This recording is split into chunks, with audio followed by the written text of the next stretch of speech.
Welcome to Guy Code, a podcast dedicated to imparting dad wisdom to my son, with your host, Koji Steven Sakai, and friends. Welcome.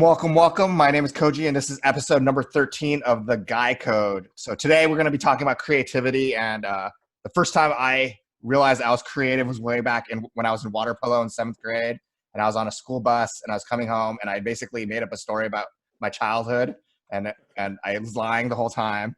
And my coach said that I should become a writer because I was making up such a great story.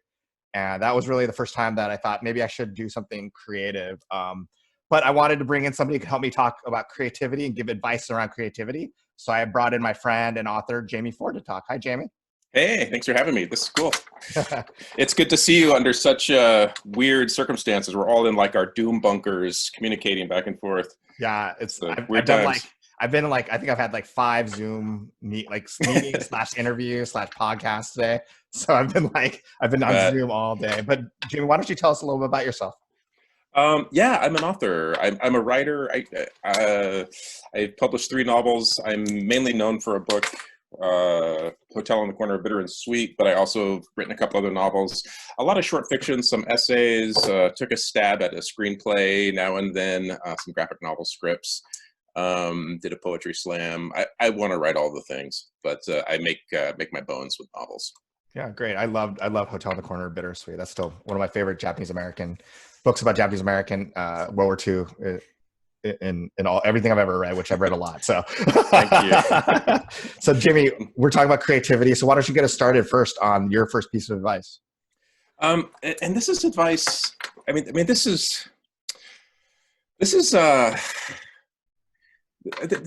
one applies to, I mean, not just creativity, it applies to really everything. It applies to sports, it applies to all kinds of things. But I tend to tell people, no matter what you're doing, if it's in the arts, if it's creative, I say allow yourself to suck for a while. I think a lot of times when it comes to creativity, whether it's, it's art or dance or music or writing or whatever it is, performing, acting, we have this thought that the people that we aspire to become or rub shoulders with, that they came out of the womb fully formed, and it's not the case. And the problem is, if you were to play piano, you sit down at the piano and you play Twinkle Twinkle Little Star and you work your way up. No one sits down at the piano and plays Beethoven or Rachmaninoff. But a lot of times when we're trying to write or do art, we sit down and we try to create Rachmaninoff right out of the gate, and then when we can't accomplish it, we just look around and we're like, I guess I'm not an artist, or I'm not a writer, or I have no musical talent or whatever. And it's just, it doesn't work that way. It's an applied craft, and there's just, you have to put the time in. And so that's my first bit of advice. That's funny because, I did a couple of these Guy Codes today, and actually it's funny because every time somebody has something and a piece of advice, my advice is almost exactly the same. So my first piece of advice is similar. It's take risks. Yeah, absolutely. It's okay. Being creative is about being brave, and you can't kind of dip your toes in. You have to go for it, and it's okay to fail, and it's okay to, at least, that's how you learn, right? It's not really fail, because that's how you learn. And it's about reckless abandon. And especially for writers, for people who write, on a computer, especially now, we can always erase it. It's erasable. So, I mean, at least right now it's erasable, and I think that's something that we have to give ourselves permission that it's okay to kind of write, and it's easier to correct it once you have it than have nothing at all. And as it's about, multiple drafts. Like I always say, I never turn in a first draft to anybody. When it goes to somebody, it's been like 10, 15 drafts, but I tell them it's my first draft, A, to make it look like I'm a better writer, but B, also, I would never show anybody my first thing I wrote, because I need to kind of work on it. I need to understand my characters. I need to really get into it, So yeah. And I think so many people are so afraid of failing, like you said. So I think that's really advice. Yeah, everyone sees the finished performer. They don't see the 10,000 hours in the basement practicing with their guitar, or hear the basement tapes or the demo tapes that are really rough. I mean, we all start out in that embryonic space and kind of grow from there. Yeah, I mean, I think most of the writers I know started writing bad poetry in the beginning. Right here, I know, me too. right here. It's embarrassing. Yeah, I would say I still write bad poetry. That has not changed. I'm still doing that. But yeah, my parents sent me to poetry camp in the 4th grade. Wow. Like that thing even existed, and it did in the town I lived. And so yeah, I was one of those kids. Wow. Were there a lot of girls there, or was it like? Yeah, surprisingly, there were lots of girls, and then just us tortured, artistic, oversensitive, proto-emo writer dudes. I wanted to go to cheerleading camp because I thought, oh, this is an opportunity to meet a bunch of girls. My son got recruited to the cheer squad in high school, and he ended up being the mascot for a season. And I'm like, dude, you're surrounded this is like a perfect opportunity. Yes, like the hottest girls in your class. What are you doing? He's like, I've got other things I got to do. And yeah, he had no priorities at the time. He thought he had to do homework or some nonsense like that. That's hilarious. See, people have no priority. Their priorities are all messed up. All right. Well, what's your second piece of advice? This is about seeing space for you in a creative realm. Both my sons are music majors, and my daughter is a tattoo apprentice. So I have creative kids. But with my oldest son, who he wants to be a performer. He has a degree in audio engineering, but he plays in a band in Chicago, and he's always out, doing his thing.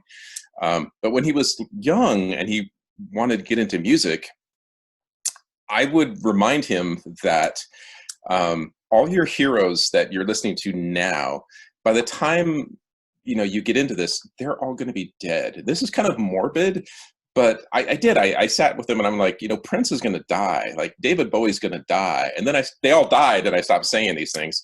But it's true. Like a lot of times we think we can't do it because of all these people. It's like, well, they weren't always like that. It kind of goes back to the first bit of advice. But if you understand that there's only so many artists in the world and they pass away, and then there needs to be a new crop. There needs to be the next J.K. Rowling, and then there needs to be the next Tom York of Radiohead, or the next, Meryl Streep, or whatever you are. There needs to be the next person, because that person, they're not going to be there forever. And that, I think that takes a little bit of the pressure off, because at some point these people are going to retire, and publishers or agents or producers or whoever it is looking for the next crop of talented people. And that's where you should be. That's great. That's a great piece of advice. My second piece of advice is don't talk about it, do it. My biggest pet peeve because I teach screenwriting at UCLA and New York Film Academy. And my biggest pet peeve is people who tell me that they're writers, but actually aren't writing anything. Yeah. Which is crazy, because it's like, if you want to be a writer, you have to, like you said, we have to put in your 10,000 hours. You got to constantly be writing. And you can't, and it's okay to talk about it, but it's, for the most part, you got to do it. I mean, one of the best stories I always have is I was dating a girl, and, it was exciting because we went to the premiere for one of my movies. And then that was like one of our first dates. And then the next weekend, she's like, "What are you doing?" And I'm like, "I'm writing." Like, what are you doing that next night? I'm writing. That's my job. That's my career. That's my job. And I had to focus on it. And it's just, I think that a lot of people want to talk about being a writer, but they're not willing to put in the work, whether it's novels or screenplays or whatever. But if you're a musician, you got to play music. You got to constantly do gigs. You got to push yourself, and you got to listen to it. You're doing it, all of that all the time, right? Yeah, you kind of have to live it. It was the author Mark Childress. He asked me this when I was at a workshop. He said, "Which do you like better, writing or the idea of being a writer?" And he's like, if you just like the idea of being a writer, you could just wear black and you can hang out at Starbucks and drive a Vespa scooter, and you can have all the affectations without actually doing the work. Yeah. But some people, they do it because they love it.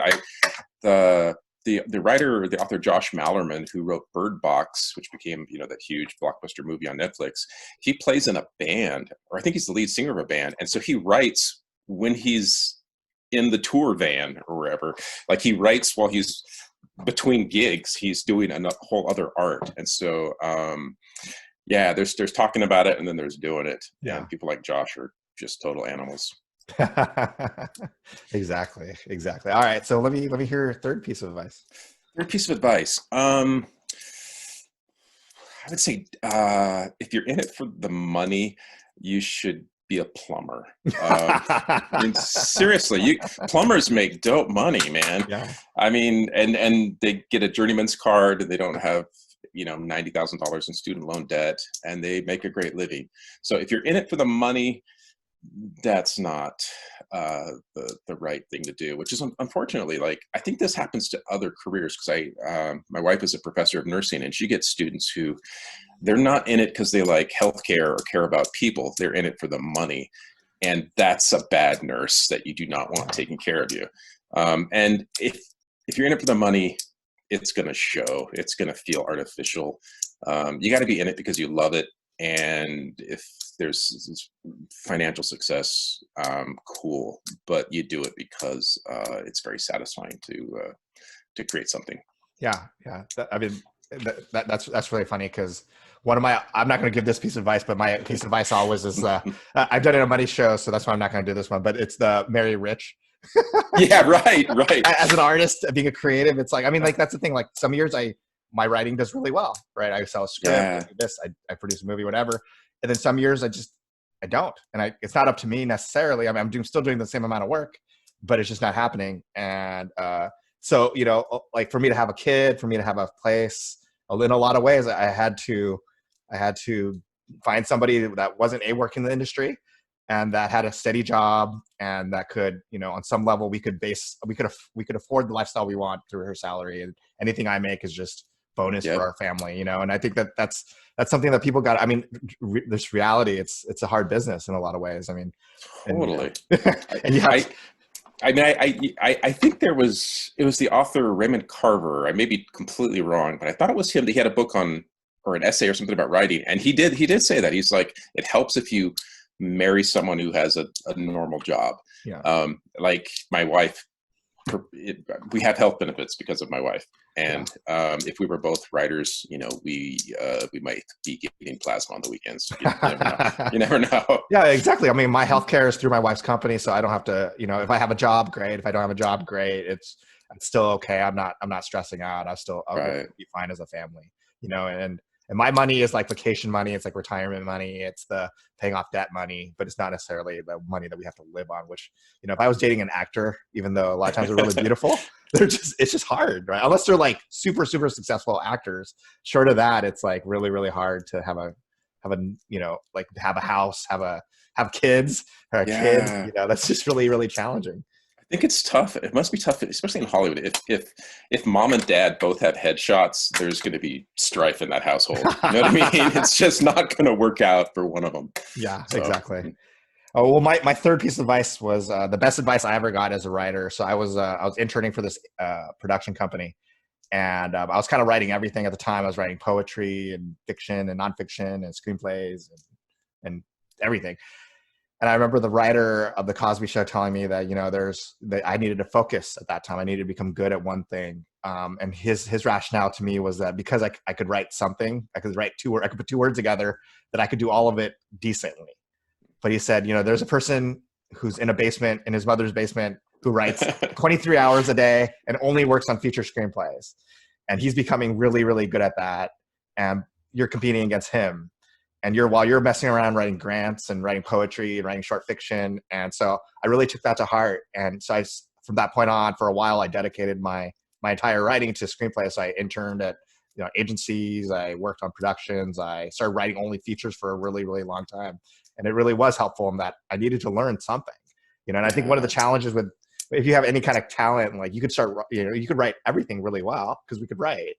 But in order to get great at something, I think, or not great maybe, but good, you need to really focus at some point. And then ultimately he told me, which is true, at some point in the future, when I'm a confident screenwriter, I could start moving into other things. I could start writing other stuff, and I could start exploring my other worlds that I want. But initially I really needed to learn and really needed to put in, and just frankly, it's just like our earlier piece of advice. We just needed to put in time, and I really needed to understand it. And, but to go back one step, one of the things I did want to say about like loving it, or, a lot of people, I know a lot of screenwriters who hate movies, or authors who don't read books. And I'm like, you can't do that. Or like you're making hip hop music, but you don't like listen to hip hop anymore. Right. It just doesn't, you have to love it, Yeah. Even if you don't love it, at least be aware of it, it dovetails into my next piece of advice, which is sort of like look at the other people in the sandbox that you're playing in, and compare yourself to them, not in a bad way. I mean, you should always compare yourself to yourself.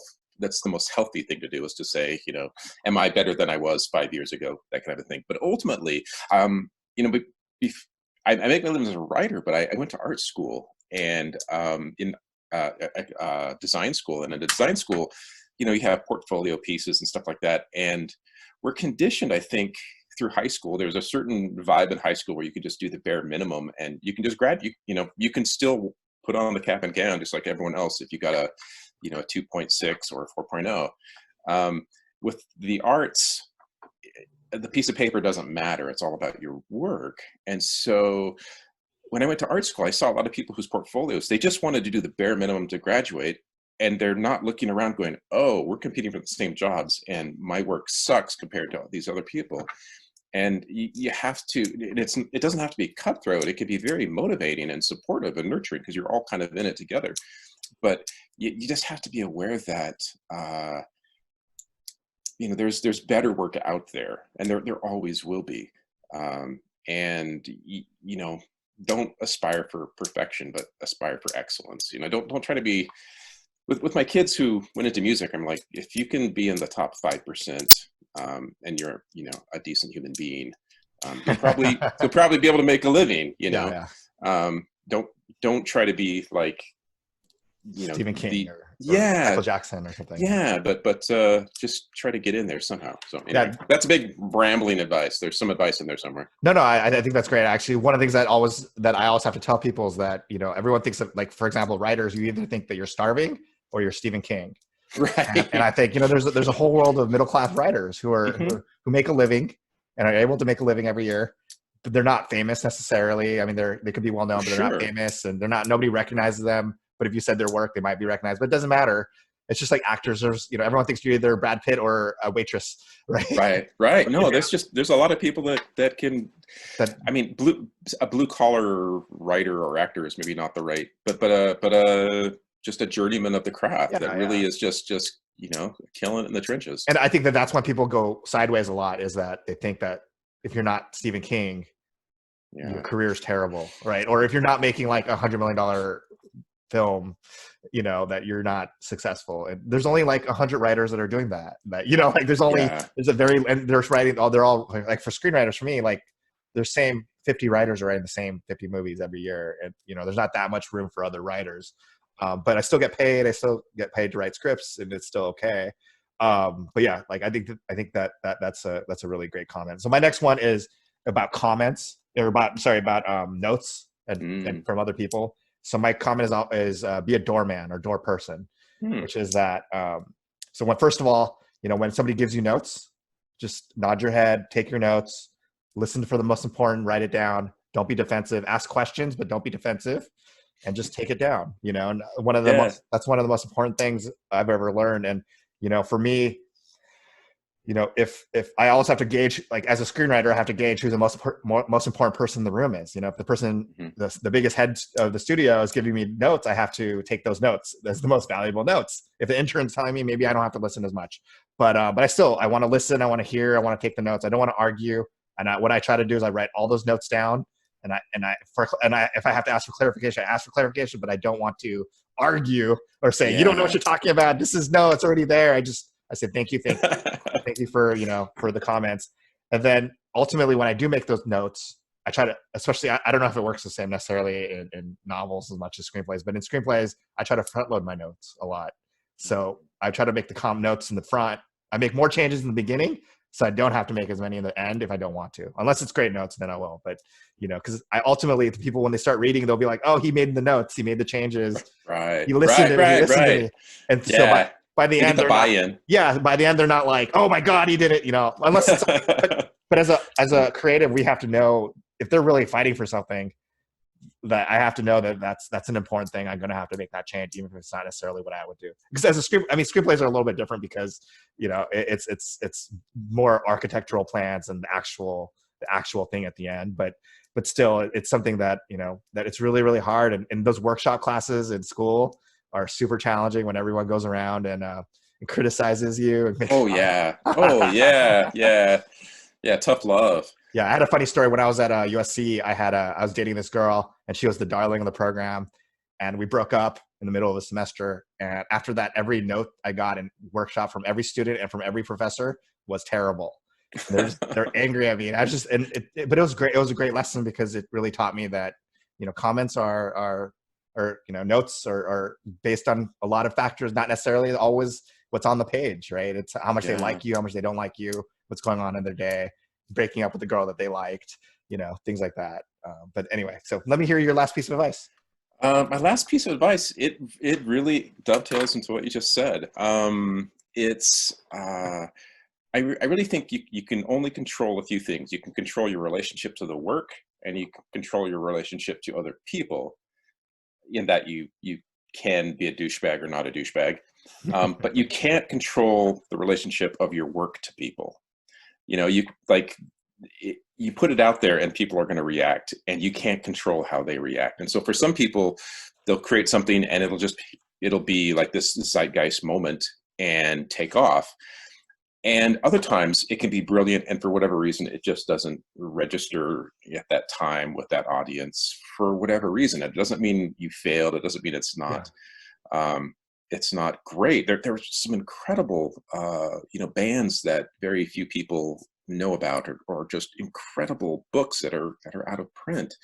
And the one thing you don't want to do is try to control that. And occasionally you see that, especially with authors, where they will go onto like Amazon and argue with their critics, and just it's just some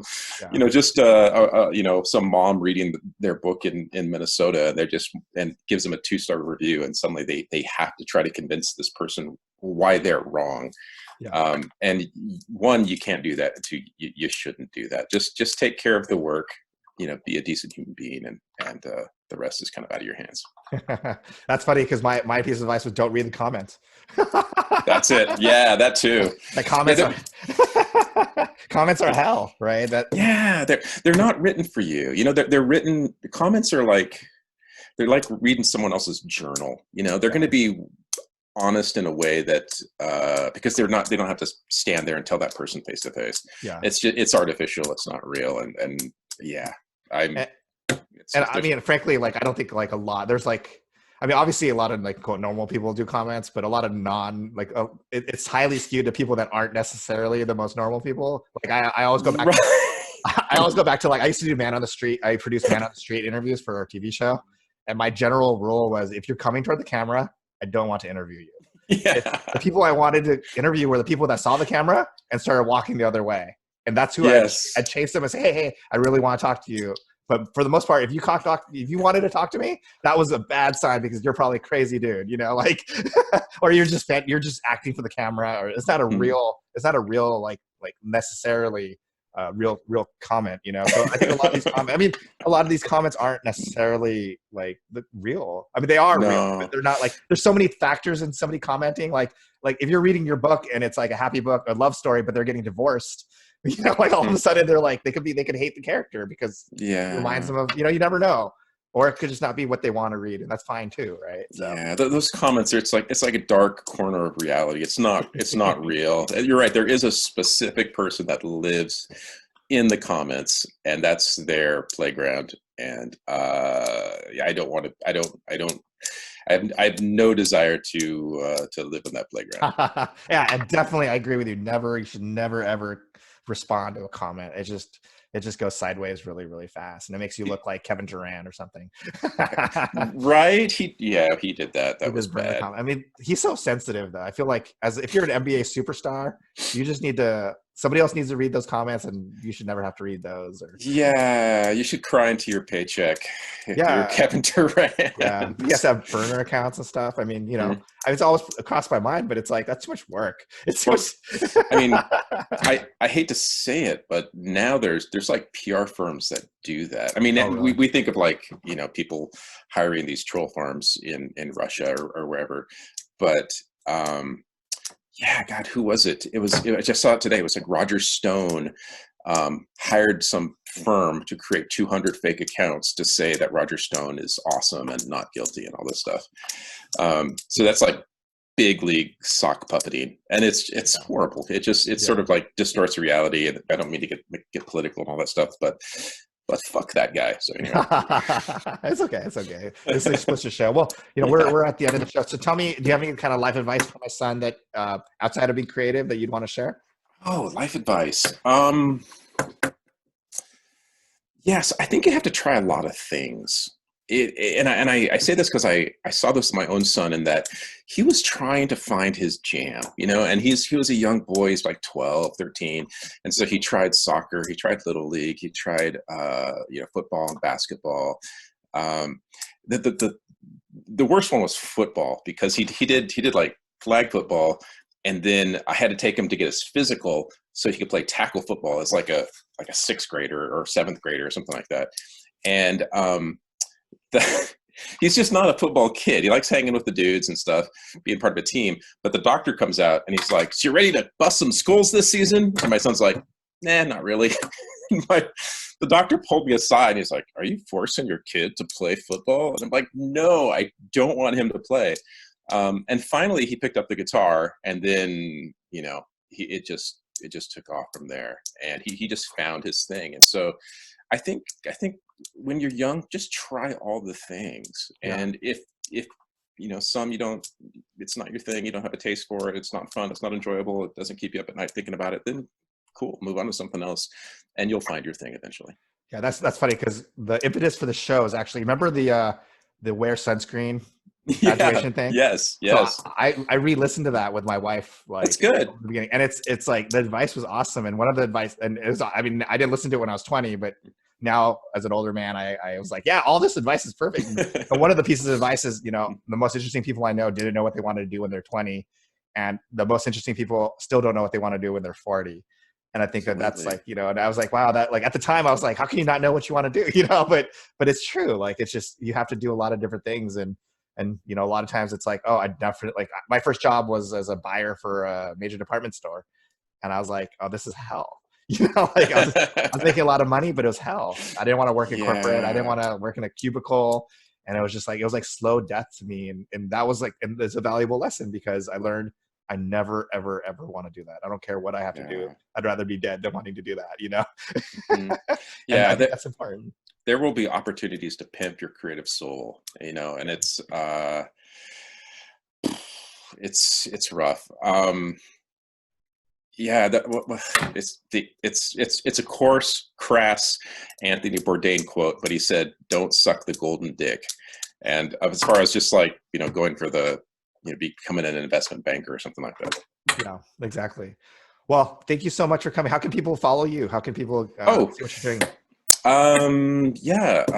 At Jamie Ford on Twitter, at Jamie Ford Official on Instagram, and just on Facebook, the normal places. You'll find me. Okay, great. Well, thank you so much for coming on. Cool. And thank you everybody for listening. Please rate, review, subscribe to the podcast. This is a great way for to find out some advice, not just for me, not just for my son, but for everybody. I think a lot of this advice will resonate, hopefully, if you're trying to be creative. And in general, just listen to all the other episodes. Well, thank you, Jamie. Absolutely. Thank you, everybody. Yeah. And have a great night, guys. Oh, look, my hand's like. Peace out.